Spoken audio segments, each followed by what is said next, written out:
was being treated very unfairly by the other side, but he was doing so well that they treated you unfairly. They had no choice. I think they said, in order to qualify, Newt, you had to have 80% of the vote. Okay, do you remember that deal? You had to have 80% of the vote in order to qualify to run against Joe Biden. And Bobby thought that was a little unfair, and that was about it. And he came on board, and we got very lucky. But you really helped, and I want to thank you very much, really. We're with you all the way. Thank you very much. So Bobby, if you'd say, give him your thoughts, please. Well, thank you very much, Mr. President. I do want to say something, because I get a lot of credit for steering this administration toward the MAHA movement. But I joined the campaign in August. I joined President Trump in August and became, went from independent to his campaign. But it was in June that he made a speech specifically on this issue. It was a MAHA speech before MAHA existed. And I took note of that speech at the time and thought there's a potential here for a common ground. So I want to thank you for your vision, for your courage, for standing up. President Trump is a populist president. He's a president, he's blamed for giving money to billionaires and all this stuff. We hear about that all the time. But he is on the side of the middle class, the working class, the poor in this country, people.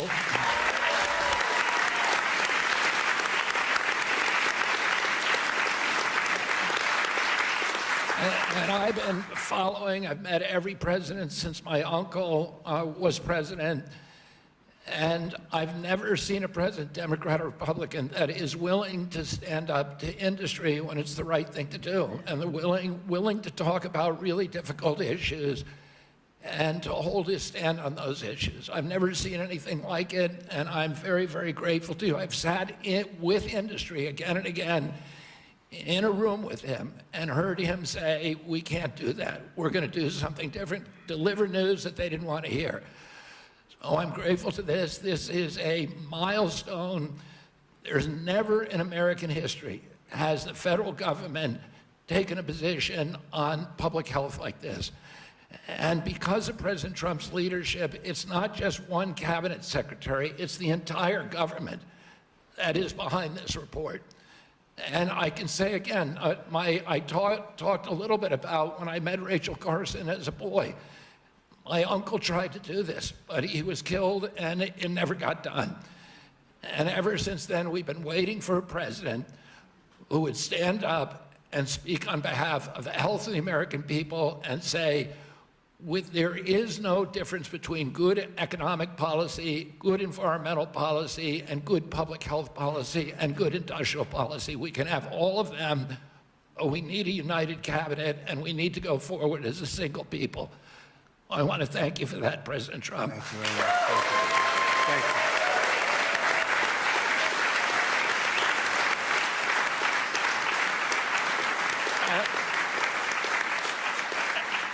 At its core, this report is a call to action for common sense.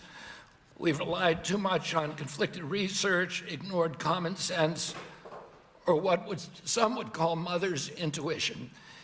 It's common sense that ultra-processed, nutrient-poor food contributes to chronic disease. It's common sense that excessive screen time and isolation lead to anxiety and depression, especially in children.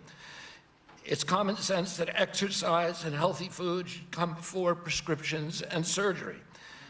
It's common sense that not all calories are equal in nutritional value. It's common sense that over-medicating kids is dangerous. It's common sense that we can celebrate the innovations of modern life while also demanding fearless inquiry into ameliorating the negative effects of medication, agriculture, and environmental practices. It's common sense that research funded by corporations deserves more scrutiny than independent studies. I'm so proud of this cabinet, and particularly Secretary Rollins and Administrator Zeldin, who, again, I'll say it a third time, work late nights, early into the morning to make this happen, and to all the leadership from the White House staff, beginning with Stephen Miller. and Heidi Overton, Dr. Heidi Overton with Vince Haley.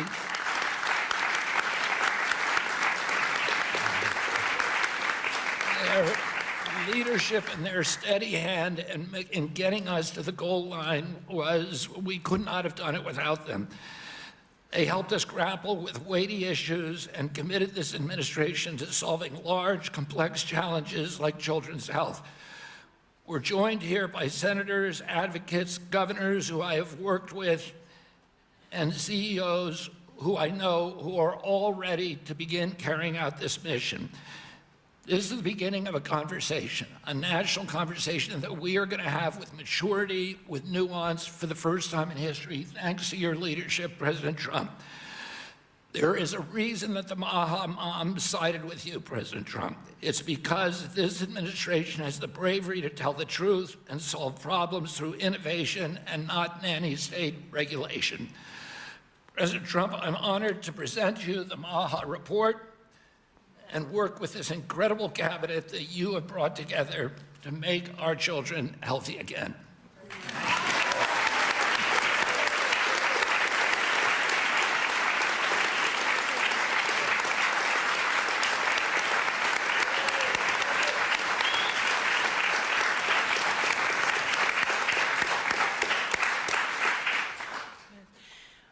Three things. First, on behalf of an extremely grateful nation and on behalf of a lot of extremely grateful MAHA moms who are out there, Secretary Kennedy and Mr. President, thank you.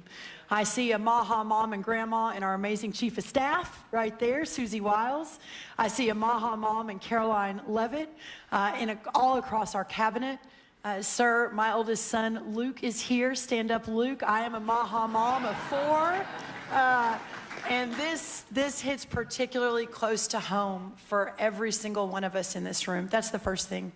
The second thing is that you mentioned, sir, in your remarks that we are on track to sign multiples of SNAP waivers to get junk food and sugary drinks out of our food stamp system. And I am so proud.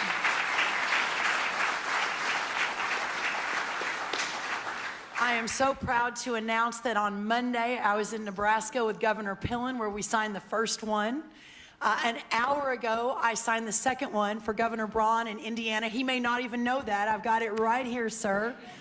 I also signed the third one, Governor Kim Reynolds of Iowa, about an hour ago.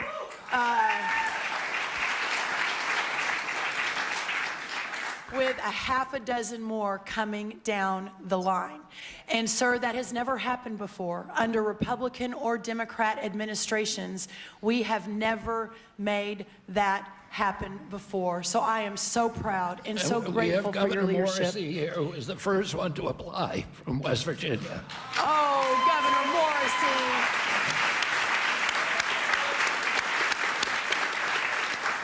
We will make sure you're at the top of the pile, sir. I apologize. Governor Sanders has been a leader. Governor Polis from Colorado.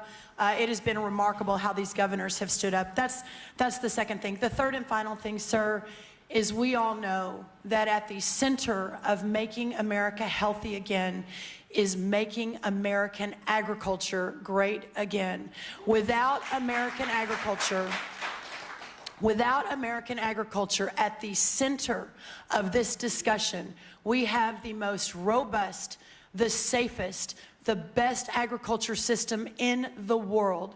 And in partnership with the amazing Secretary Kennedy and all of these incredible patriots sitting around this table, under the leadership of the extraordinary President Donald J. Trump, we will make America healthy again. And what an honor it is to be a part of that. Well, thank you, sir.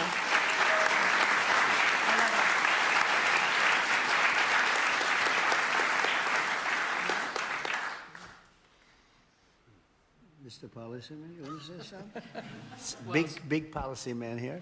Well, so much has already been said, but in your remarks, Mr. President, you made clear. This is Vince Haley, by the way. In your remarks and in the report, it's very clear that there are no sacred cows when it comes to our children's health. We are showing the courage to turn over every stone to figure out, to investigate what is behind the chronic childhood disease crisis, and that's what this report represents, sir. Thank you, Vince. Thank you, Vince. very much. Barbara, you want to have other people speak? We've had everybody speak. Oh, good. Most have already spoken. That's very good. But the fake news wasn't here. What's going on?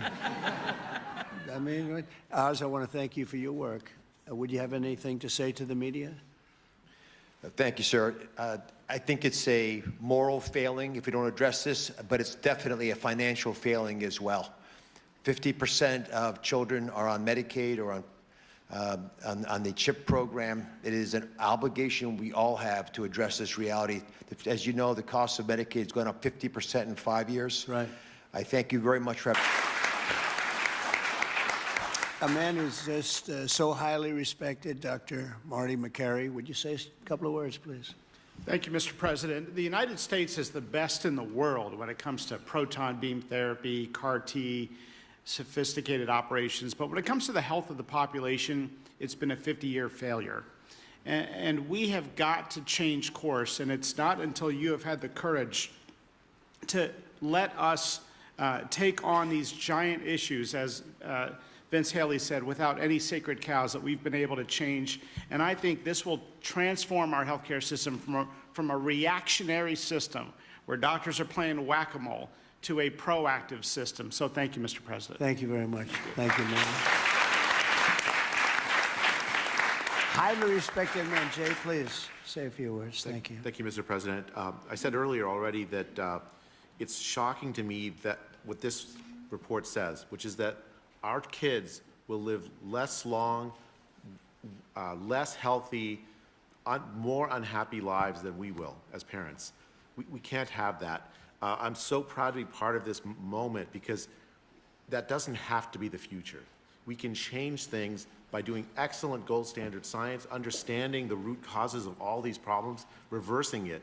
And Mr. President, this is an enormously important moment because it's from this moment forward, we will reverse course so our kids will live longer than us, will live more healthy than us, and will be happier than we have been. Thank you. Thank you very much. Thank you. Thank you, Jay. Good job, too.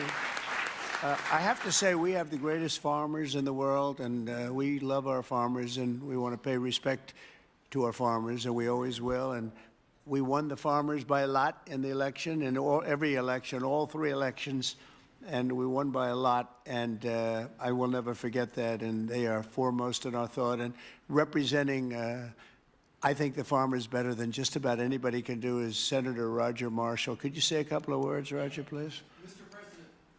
Mr. President, we're not tired of winning yet. Congratulations. What a week you've had overseas, one win after another, one big beautiful bill across the House floor this morning. You're the best closer in the game, and this is one of the greatest days of my life professionally speaking as well. And I just want to acknowledge my MAHA mom out here as well, that my wife, Lena, was a MAHA nurse and a MAHA mom and a MAHA grandma. Now, Lena, will you please stand up as well, my wife?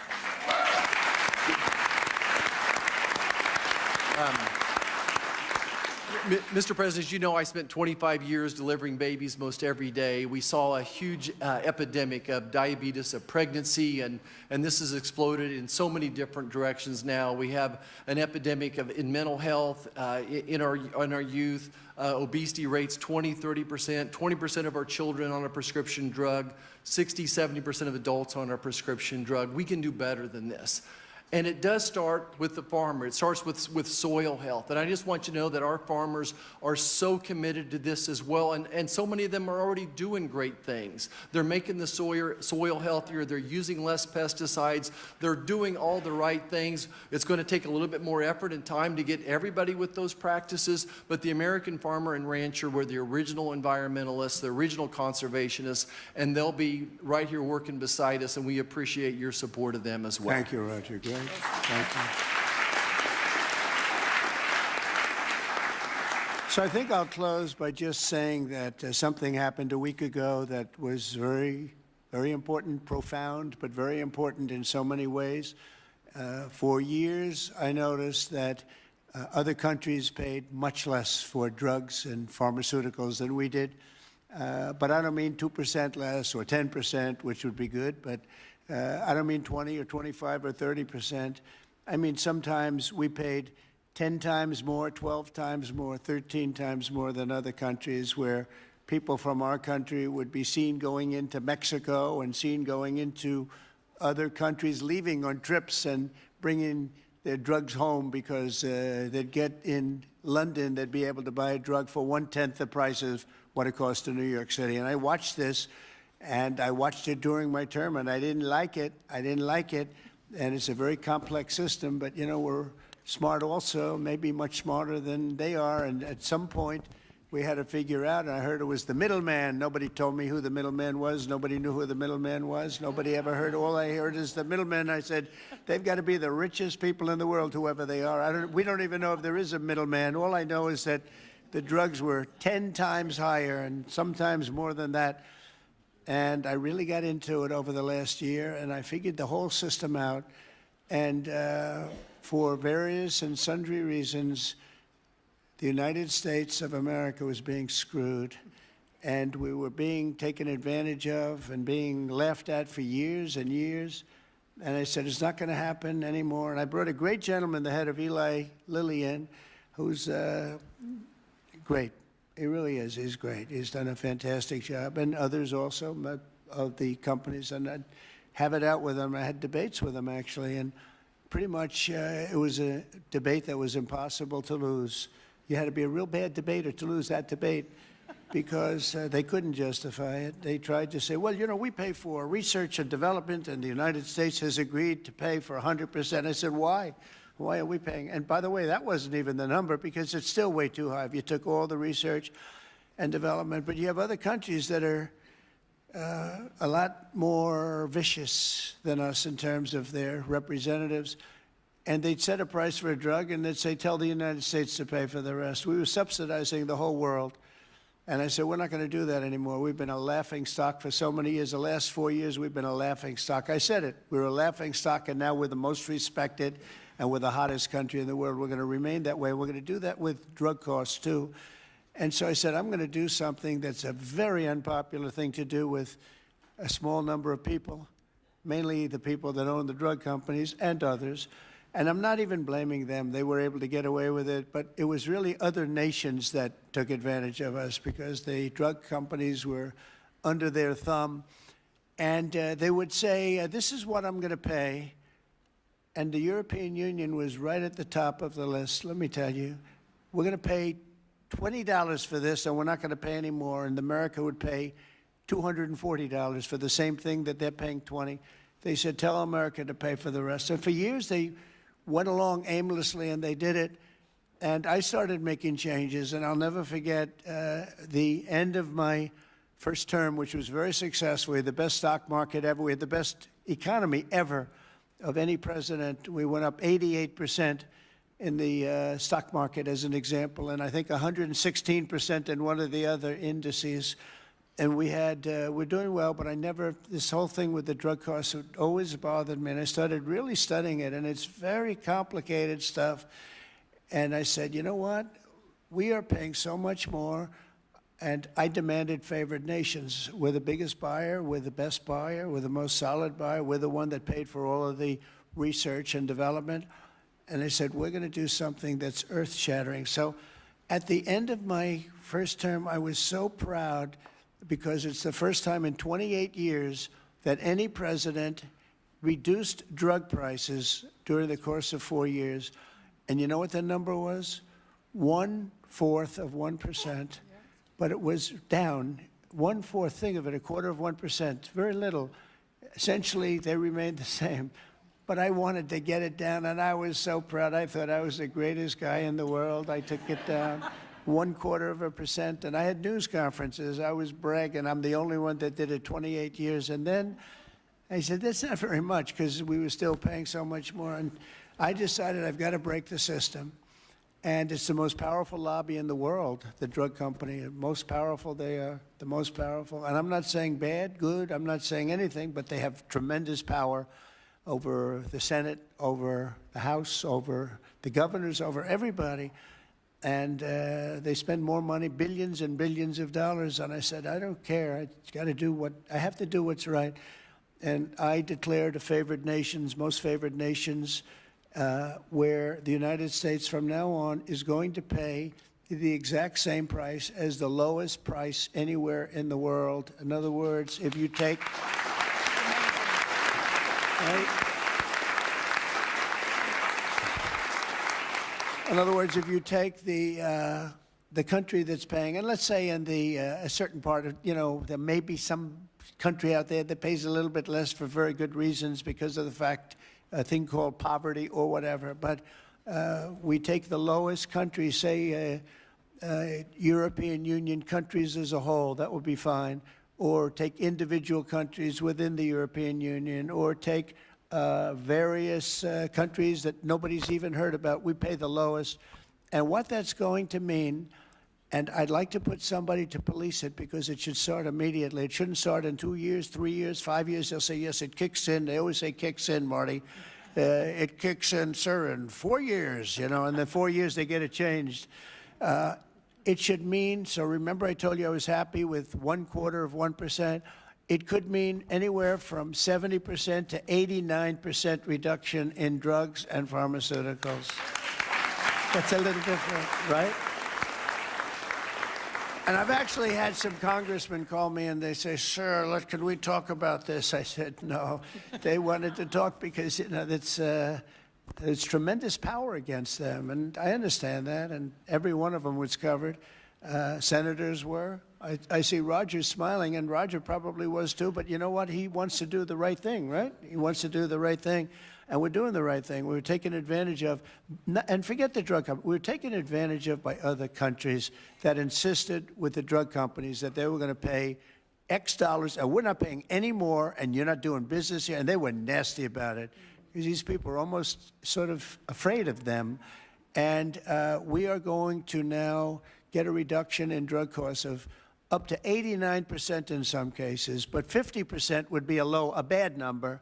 So think of that. 50% versus 1/4%. Think of that, 85, 89, 91, 72%. It's going to be massive numbers. It's going to be incredible for Medicaid, incredible for all forms of health care. Medicare is going to have a huge impact, so big that nobody can calculate it. I mean, this thing could drop by 25, 30%. The drugs are a very big part of it, right? So very big part. So it'll affect everything. It'll affect your whole life. The amount of money you're going to be saving is going to be incalculable. Nobody can believe I had the courage to do it. I don't think it's courage. I think it would have been courage not to do it. I tell you what, not to do it would have taken far more courage because I was tired of it. And I was listening to these guys, and they make a lot of money every year, millions and millions of dollars a year. And I agree, because at the beginning, because of the complexity, you'd walk out of a room, you'd hear them talking, and, they almost convinced you that it's a great system, it's a wonderful system, even though we were paying 10 times more. That's why they make $30 million a year, because they were good, but not any longer. And one of them just threw up his hands after I was just pounding on him. He said, I can't do it anymore. It's the hardest thing I have to do is trying to justify this damn thing. I can't do it anymore. One of the biggest companies, I just can't do it anymore. You're right. And as soon as he said that, that was like incredible, because I understood exactly he couldn't do it. He said it's the hardest thing he had to do is trying to justify why we're paying $200 for something and somebody else is paying $12. That is a neighboring country. Take Canada. I mean, people go up to Canada to shop because the prices are so much less, and it's not going to happen anymore. So we're going to take the lowest country anywhere in the world, and that's what we're going to be paying, and we'll be saving from 50 to 89%. And these are big, these are tremendous numbers. There's not going to be anything where we're paying 10 times more than somebody else. And one thing that is very important, and it's got to be implemented, it's done. I've done the order, it's done. But we have to get somebody that's got a lot of strength and a lot of power, because you have to implement it, because these countries are going to go down fighting. They don't want this to happen because they're going to go up. Now, there are many more people involved in the world than there are here. So they'll go up a little bit, maybe 15, 20%, and we're going to go down 60, 70, or 80%. But they will fight the drug companies. The drug companies are very worried that they're going to fight, and that's okay. If they fight, we'll just say, that's okay. We are not going to let you sell any more cars into the United States, or we're not going to let you sell any more wine or liquor or alcohol or something that's actually much more important to them than the drugs. And we're going to be able to force that issue if we need to. They should do it. We're basically equalizing. They should do it. And, you know, the drug companies should do just as well. This shouldn't be a hit on their stock. I don't think it will be. It's basically, it's going to be the same amount of money, but it's going to be redistributed. And it's going to be redistributed, so they're going to pay a little bit more, and we're going to pay a lot less. A little bit more because there's so many more. So, you know, it's a bigger number. And so, Bobby, I'd like to ask you and Dr. Oz and Marty, perhaps, and Jay, and maybe representing the world's politicians, I can ask Roger, who's so great with this whole subject, if you would be very, very tough and very, very, very powerful in a sense. It's not easy. You know, you're going to have to get this done. The drug companies are going to say, well, they won't do it, and maybe they won't. And if they don't do it, we're going to not do business with that country or those countries. But we're going to have to be very tough until it's totally stabilized and equalized. And Oz, I mean, I see your eyes are gleaming because you've been talking about this for a long time, but you've never had anyone willing to do it. But I'm willing to do it. And I think it's going to go down as one of the most important things we've ever done because drug costs are going down. Think of it. Then every year for 21 years, the costs have gone up. And now they're going down maybe by 85, 80. I'm telling you, 89% in 2 instances, 89% cut. Nobody's ever seen anything like it. So I'd like to ask Oz in particular, because you and I know each other. He's a very tough hombre, this one. He's tough as hell. And so if you can lead the group, and it's not going to be easy. You're going to have to get in, and you're going to have to fight. If you do it, you can have, within a period of weeks, you can have drug costs that drop like a rock, okay? So you, as a group, I have great confidence, and if you don't do it, I am firing every single one of you. Good luck, guys. All right? Can you handle it?